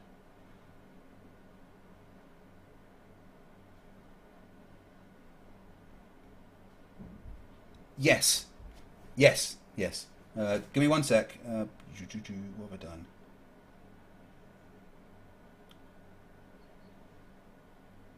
I think I've done it. I can't hear you. Right, testing, testing. 1, 2, 3. Is that me or you? Is the No, problem? it's me. It's me. It's me. Microphone. Give me 1 second. Why can't I hear Right, can you hear me now? Oh, I can hear you now. Yes. There we go. My bad. Can the stream hear you? That is what I'm asking. Say something for me. Hello, 1, 2, 3. Yes, 1, 2, yes, the 3, stream 1, can 2, hear. 3. All right, hello, Rumpus. How you doing? I seem to have lost the video. Hold on. Have I done? I'm not sure if I've done something stupid now. Have I? Well, I haven't changed anything, but suddenly your video's gone. Well, let me just try launch meeting again, and then. Oh, there we go. Right. Can you hear me? Yes, I can hear you. How you doing? Oh, Dude? I can hear you. Right. Okay. For some reason. Oh, I see. It stopped. Oh, it's the desktop thing. Right. Okay. Yes, I think. Oh, I see. Right. Okay. Yeah. Hello, Craig. How are you? I'm not bad. What do you think of that? That was quite fun for me. Yeah, that was quite funny. And I mean, I do wonder about the intellect people. You obviously asked him, could you make a case? And instead of him saying, no, I don't have any evidence of the flat Earth, he then tried to obfuscate. And that sort of behaviour really annoys me. So, I mean, you did well to keep patient there. Because, I mean, it's believing flat Earth is one thing, but deliberately trying to pretend that you don't understand something like, please ask me a question, or please present some evidence, and trying to obfuscate rather than trying to be deceitful, basically trying to pretend that he wasn't doing that. And that's really annoying, because I mean, unfortunately, they are inclined to basically be deceitful, lie. That really, really annoys me. Got to lie to Flerf. You got to. Yeah, they can be stupid, and they can say stupid things, but to deliberately pretend they're answering questions and they're not, and doing the opposite, and try to deceive the viewers that's something that's not to be tolerated. So I mean, yeah, I agree. Is it them being deceitful, or is Landry, for instance, that stupid that he thought he was presenting evidence? No, I mean, I always go for the fact they're stupid, but not even a sort of 8-year-old would recognise when you ask them to present evidence and they don't. I think that is, I say, normally I go for the stupid option, but there, he sounded like a reasonably articulate sort of person for a flat earther, actually. Yeah. And therefore, he must have understood what you meant. Please present your evidence. You haven't presented your evidence. Please do it. And he said, well, and then he didn't deny that he hadn't presented evidence, actually. Notice that he didn't say, I have. Or what he sort of said, I want to talk about the globe. So he understood what you were getting at, and he was trying to pretend that was, obviously he was trying to avoid the fact that he's broached your deal with him, but actually he didn't seem like he was one of the better flat earthers, actually. I mean, you've had a lot worse than that, I think. Yeah, I mean, he was, I think there was a bit of sea lioning going on there. I think he was being polite on purpose, if you know what I mean, without actually meaning the way that he was acting, because we all know that Landry is a disgusting human being in general, and can say some horrible things and has some pretty vile views on the world. So when people like him come on and act all nicey, there's something else going on. You think it's insincere, right? I see. Yeah, absolutely. And I think that's worse than actually, showing who they are. I'd rather them come on and just show who they are than pretend to be nice like that. Yeah, that's deceit. Yeah, that's another practicing a deceit, isn't it? Again, yeah, right. Exactly. Okay. I'm not very familiar. I think I did see 2 of your other stuff, but I don't remember. I haven't perhaps heard of what horrible things he's been saying about things in general. I mean, okay. he's like a COVID and mask and vaccine denier and stuff, and That doesn't make you horrible. It just makes you stupid again, though. Yeah, I mean, but the things that he says about it, and he's called me some pretty horrible names and tries to expose me, and stuff. Okay, and, well, he's just generally not a nice person. Right. He did come over as trying to be nice. Yes. Okay, you're right. Okay, if that's the case, then yes, you're right. He's being deceitful in that regard. Okay, did you see the last time I had him on, and when PhD Tony came on? Yes, I did. Yeah. I mean, I know PhD Tony got triggered quite quickly there. Yeah. But, yeah. You know, it's an example of the kind of things that he tries to claim, and he'll push that the virus isn't real and put lives at danger and stuff, and right. It makes me very mad. Yeah, the PhD Tony thing. Sorry, Karen. Sorry, no, you go. Oh, well, you see, the PhD thing reminded me, of course, I wanted to come to chat to you about gravity because about the Ragey thing, but apparently you're having a chat with Professor Dave. Yes, so if Professor Dave is coming on Wednesday. I'll see if he doesn't mind you joining. Absolutely, yeah. That'd be brilliant. Yeah, because I had a chat with him about a year ago with Al Kay, and we had a sort of get together then. So yeah. I'd be interested because he actually a year ago, I must admit, I proposed. I think I wasn't quite correct about my understanding of gravity, the general relative, and he got it wrong as well. And so I won't be interested now. And I've read up a lot more since. And I'm much more happy now with my understanding of it all. And that's so what we do. We learn, right? You know, if we Indeed, don't understand exactly something. Right. Like when I first started doing all this, although I could do the maths and calculate Coriolis, I found it very hard to explain what Coriolis was. But I've refined my explanation, and I think I'm quite good at actually explaining it now. But that's what we've got to do in these situations. Is absolutely we've got to make it better for our own knowledge, right? Absolutely right. I mean, this is many people say, why do you bother talking to flat earthers? Are obviously wrong. Well, actually, the process of trying to explain why things are globe and answering their questions, like a simple question like why is the sky blue, has got a really complicated answer. Or what the Coriolis thing? What's this? Why do winds go in the anti-clockwise in the northern hemisphere not? And actually explaining that properly and understanding the maths and being able to communicate that simply is a really tricky, intellectually demanding thing to do. So answering these silly flatties is an intellectual exercise. And it's even harder when you are trying to contend with the strawmans that they constantly put up as well. Yep. Because sometimes the strawman can confuse you because it kind of cuts into your explanation and you start thinking the wrong way. So you have to get it clear in your head and really get down your explanation so that you can actually not only teach them what it is, but correct their strawmans, because I mean that really is all they've got. And of course, you also have to learn to deal with a hostile environment. So, for instance, when until recently, until I was banned from Nathan Oakley, I'd go on there in many ways to sort of hone my ability to deal with hostile questioning or being in a hostile environment where someone else has got all the advantage of being able to mute you, overtalk you, having a team of people against you, and having another people all shouting over you, and see if you can then, and then you're only given a few seconds to explain something. Those are actual more skills that and you've had to demonstrate those as well when you've had some hostile questioning. So there's a lot of actual intellectual activity as well as the science side. There's a sort of debating side, and as you said, expressing yourself concisely, which are useful skills other than science. So it's a great. That's why I like having people in the community like Professor Dave and PhD Tony and Clive Wells and Phil Bell, because they can correct me. You know, the amount of times that Clive Wells has been like, Craig, that's totally fucking wrong. You know, here's what's right. And I'm like, okay, cool. That's new knowledge. Clive Wells is one of the few people that I wouldn't want to mess with, actually. No. I mean, some of the explanations. For instance, I followed his explanation of the derivation of, now what was it, the refraction thing, and so he clearly understands that deeply. Yeah. And he's got a very good understanding of Coriolis, and I think he can explain it mathematically better than I can.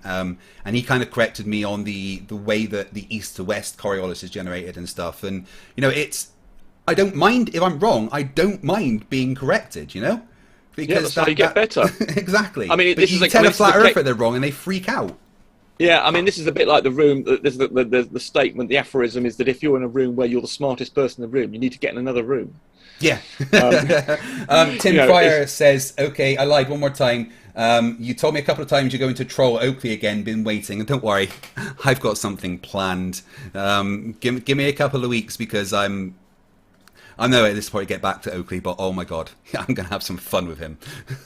Yeah, I mean, but on the issue, I would argue, and I think some Gravity's chappie, who's the guy who's got a PhD from Australia, who's got a PhD in quantum physics or something related to that, he pointed out, and I was thinking the same thing. No, space-time isn't made up of anything. It's just it's dimensions. I know. It's actually space. So, it's, for instance, if something's 1 meter away from you, when space changes, it actually changes that distance. And so, when we have the ripples in space-time, the thing that's changing is actually the dimensions of space and also time, of course, because something like gravity affects, it stretches time in effect. Absolutely.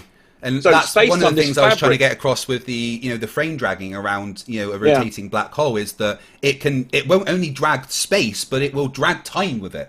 Absolutely. And so, the thing that's being changed, the thing that's moving is actually dimensions. Yeah, space is actually, it's nothing in it. It's actually, when we talk about it, we call it the word fabric just to give it a sort of physical thing, but actually it's just the dimensions of things. And it's such a deep, fundamental thing, the idea that the actual distance between here and over there was 1 meter one day, and if a gravity wave comes along, the distance actually changes. It's actually stretched space-time.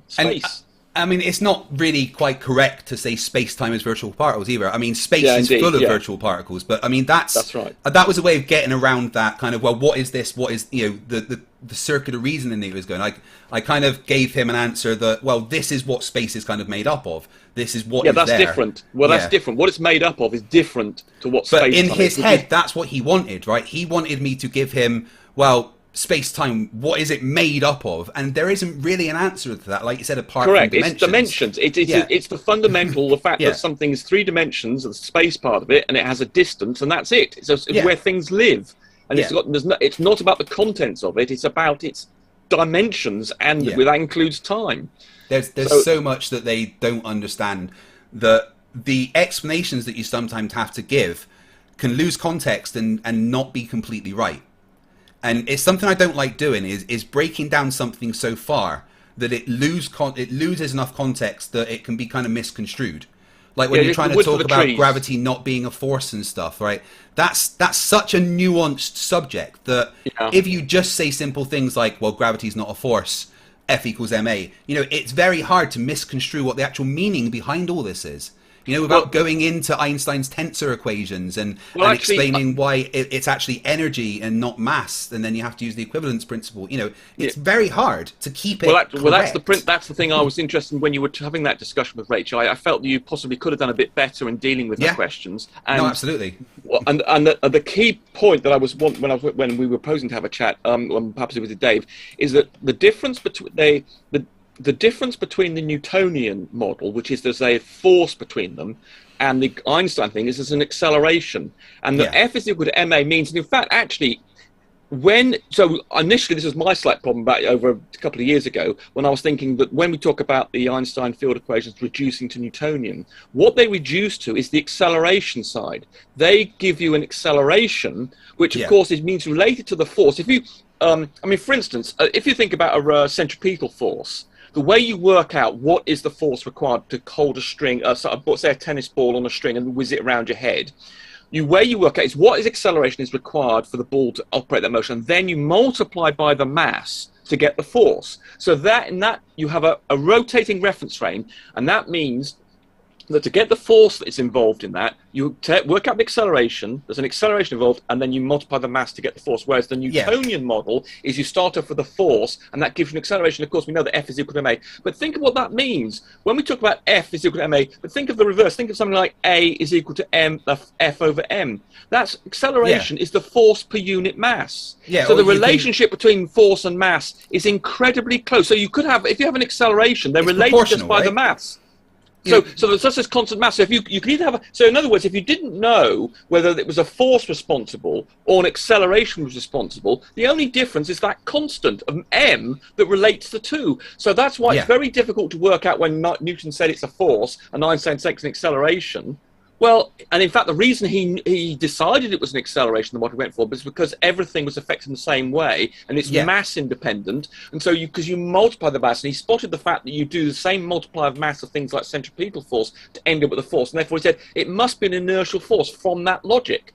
And so, Einstein starts off with an acceleration from which you generate a force. So, for instance, so if you want to stop something accelerating, you have to apply the force, the acceleration multiplied by the mass. That's the force you have to apply to something to resist the gravitational force, but you could think of it from the Newtonian point. There's a force, and you have to apply. It's going to accelerate unless it's going to generate an acceleration. So they're incredibly closely related, and it's not clear unless you can work out the theory behind it. Which are you getting a force or are you getting an acceleration?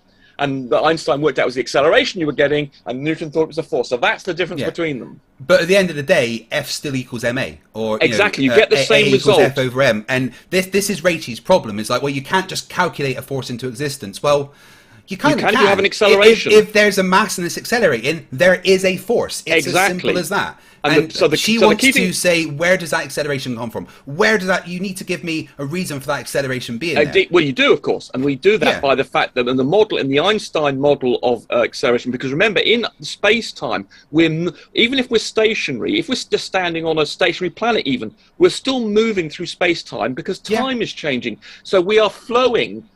Through time, we are moving, and if we're moving along these geodesics in space, we are actually, and those are curved, we actually are coming together. So the model they usually use, if you think of a sphere and spherical geometry, and you're saying moving towards another place, imagine that's the travel you're going through time. That's what's forcing you to travel. And if you were both going north, you would actually perceive yourself as being accelerated towards one another, and that is the space-time acceleration. And then from that, you determine the force. Yeah, so even though you know, if you were to go north from the equator, both 90 degrees at different points, and you both perfectly travelled in straight lines, the geodesics of the Earth, the fact that you're following a curved path, even though you're going straight, you're following a curved path over the Earth, means that they will accelerate towards you. Exactly, you perceive. Hold on, why is this person to my left? If you were thinking of a ant or something going up a saw, you would think, why is this thing? Because remember, you're moving in time, whether you like it or not. So you're effectively traveling along the curve of this curve, whether you like it or not.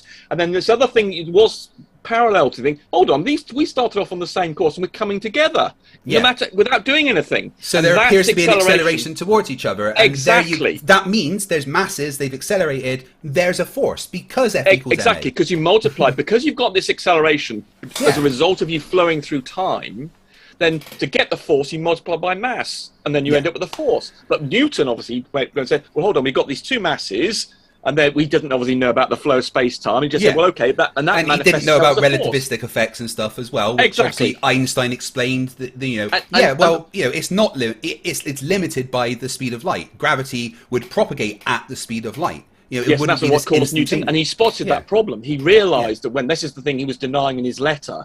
Whoever it was to saying, don't distribute this to me, and he was talking about this instant effect because he didn't like it. He knew that couldn't be a thing, right? He knew that didn't make sense. Although his maths made sense, and he could Newton's law is an observation of what's going on, right? Fg equals gm1m2 over r squared. That's an observation of what's happening. And what's more, the Einstein field equation is reduced to that in the normal circumstances. But the point is, they come from it from the point of generating an acceleration, which then causes a force, whereas the Newtonian idea was it's a force that generates an acceleration. And as I say, with F is equal to ma, an acceleration is actually force per unit mass. So they're incredibly similar. So it's distinguishing which one's going. It's actually very difficult to work out unless you have a theory behind it. You've just got this force, but you can say, well, hold on, is the force coming from the acceleration, or is the acceleration coming from the force? And you don't know, really. You can't do any test on that to determine which one's which. And that's what Einstein said, right? Einstein said that take someone falling off of a roof and someone just floating in free space. There is no experiment you could do to differentiate the two.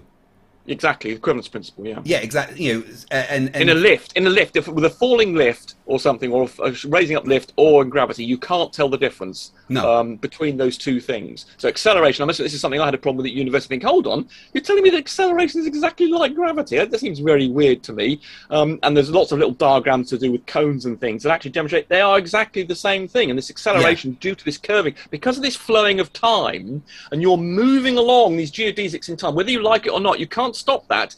You perceive that as an acceleration, which, as I say, is very close related to being a force. And then you end up with this problem. And so when Ricci was saying, where does this force come from? Well, it comes from the fact you're flowing along, moving along in time, along a curved surface, and you therefore perceive accelerating towards these other massive bodies. As soon as you start explaining that, though, they just resort to the Flerf of, oh, well, you need to give me proof of space-time. Oh, space-time is a concept and blah, blah. You know, well, of course we can do that. Because there were lots of proofs. The Mercury, the frame dragon you mentioned, gravity waves, the bending of light of the sun round the Eddington test as well, and the gravitational redshift. All of these things were explained by Einstein and are experimentally provable in the sense of verifiable, really. And so we have no other theory explains these things, but all these things that Einstein predicted, and gravity waves, for instance, let's not forget he predicted those 100 years ago, and then we've been building these enormously expensive things on the grounds that they were predicted, and we only actually got the actual experiments a couple of years ago, which is absolutely incredible. I mean, he predicted the way that we would be able to image the black hole that we did recently. He predicted exactly right. how we could observe frame dragging. I mean, pretty much everything that Einstein predicted is come to pass. Exactly. All of his predictions that are to be testable have been shown to be exactly as he predicted. It's taken us a while because we needed the technology to be able to actually test them, but that doesn't mean that it's not science because we couldn't do it immediately. Exactly. It makes it more wonderful, really, the fact that he was able to come up with this theory without making these predictions before we had this comes back to the scientific method. This is a wonderful example of QE's, I don't know if he's got this obsession with this sort of 6-stage childlike idea of the scientific method. And Einstein's general relativity demonstrated that's not just the way you can do things. You can come up with an idea of the way the world works, and then you make a prediction with this thing without having a phenomenon to deal with. There was no phenomenon of black hole curves or gravity waves. That didn't exist. It was what his math suggested, right? Exactly. He made a prediction about the way the world works from his equations, and then later on came the phenomenon and the experimental test. So that's why QE stuff is utter bollocks. QE is so basic. Like when I get a Flerf that follows his script, it's just like I don't even need to think about it. Indeed. Clive Wells says Newtonian theory is related to the existence of special set of reference frames called inertial frames. In general relativity, we can use any frame we like, and as such, the language of Newtonian. Mechanics and F equals ma does not apply in general relativity. Instead, in general relativity, under suitable conditions, we can identify a suitable frame in which Newton's laws apply. Yeah. That's correct. I've actually read that elsewhere, so Clive's got that exactly right, as you'd expect. And that can be difficult to understand, that Newton can still apply in certain conditions when you're talking about GR. But you have to have that most set of the time, in fact. Most of the conditions that certainly all the conditions we've got on Earth, well, actually, I suppose you could argue that the fact that time changes at the top of the Eiffel Tower goes at a different rate to at the bottom of the Eiffel Tower is something actually that I suppose you could argue we do actually experience. Well, not to our human senses. You have to obviously do something very special with atomic clocks and things to determine this. That's another prediction, of course, that he made in general relativity. He predicted, and we didn't have a technology to actually determine this until 100 years later. Another wonderful example of a different way of doing science. And this is why I'm very much looking forward to my conversation with Professor Dave on Wednesday. And I'll ask him if he doesn't mind if other people join. Right, because he argued in this thing I had a debate with him about a year and a half ago. Okay, he went from the fact there's a force thing. I don't think he understands the point I made about where the acceleration comes from and that generating a force. So I'll be interested to see whether he's learned something in the last year or so. At the moment, Raichi is quoting Professor Dave, saying it's an indisputable fact that you need a force to create an acceleration, which in classical mechanics and Newtonian world, that's completely correct. But then she's trying to use that to disprove the notion of gravity being acceleration within general relativity. Well, so, as I say, he got it wrong a year ago, and he may not have learned his lesson. Perhaps if he listens to this, it may cause him to think about it before he comes on Wednesday. I'm looking forward to that, and then I am actually debating Raichi again on Saturday. But we've said we're going to kind of skip past the gravity thing and go do some other points. This time you'll be able to answer a question. I see. Before you didn't really answer a question. This time, hopefully, with the conversation we've just had, and perhaps we'll develop on Wednesday, I think you'll be much better equipped to answer her point, where she says, where does the force come from? Because we can say, this is where the acceleration comes from, and that generates a force, which is really what her question was. Yeah, well, we're going to cover the gravity stuff again. We're going to Rob Park's channel, where Steve Moria recently went for a debate. Oh, my God. Me and Raichi are going to have a conversation on Rob Park's channel, and we're hoping to get an arbiter to decide which of us is correct with our interpretations of gravity. So that should be fun. Anyway, I'm going to read the last few super chats and then get out of here for tonight. Thank you very much, Rumpus. I appreciate you popping on. And I'll send you an email and let you know about Wednesday with Professor Dave. Okie doke. All right, speak to you later, buddy. Take it easy. Rumpus is an awesome guy. I like him a lot. You could watch him destroy Nathan Oakley quite regularly before he got banned.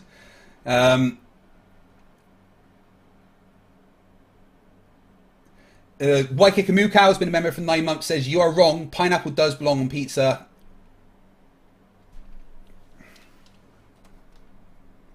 The fuck you just say to me? Every Italian just felt a little pang in their heart. Folger Persia Bakashi, $2. Oh, Jism, his videos are always interesting. Yeah, I love it when all the flat earthers attack me. When I first started doing this, I tried to keep track of how many flat earth videos there was about me. I stopped counting when I got to 2,000. I could start a property empire with all the free space I've got in these guys' head without paying rent. You know, anybody want to live in a Flerf's head? It is a bit damp, cold and empty, but, you know, free rent. Tim Pryor for $5 says, oh no, read that one. Knights and Castles, $5. Thank you very much. Tim Pryor for $5. The infamous Rumpus. Nathan loves you. Yes, he does. Tim Pryor, $5. Trolling Oakley would be a great Christmas and birthday gift. Yeah, I'll see if I can get it done by the end of the month. And then Alison for $5 Australian. I spent years at uni to study biology. I will struggle to explain a topic to you if you don't have high school level understanding on the topic. Daddy Dave says that he is right. Pineapple on pizza is correct. I mean, there's something wrong with you people. Are you just trying to make me mad? That's going to be it for tonight, guys. Thank you very, very much. I've had a really nice time. There will hopefully be a show on Monday and Wednesday, obviously Professor Dave, and hopefully my next episode of Flerfs Are Idiots. But you know they take time to produce because I like to make them good. Will be out hopefully either next week or the week after. But lots more stuff coming. Look out for that, and I'll see you all soon. Thank you for watching. You're all amazing. Remember, stupidity is not alright. Fight the flat earth. Jolene, don't you dare order pineapple pizza for dinner. That's just wrong. Night, guys. Thank you very much for coming.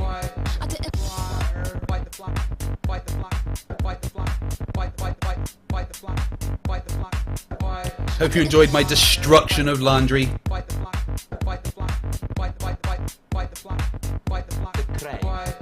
Good night, all.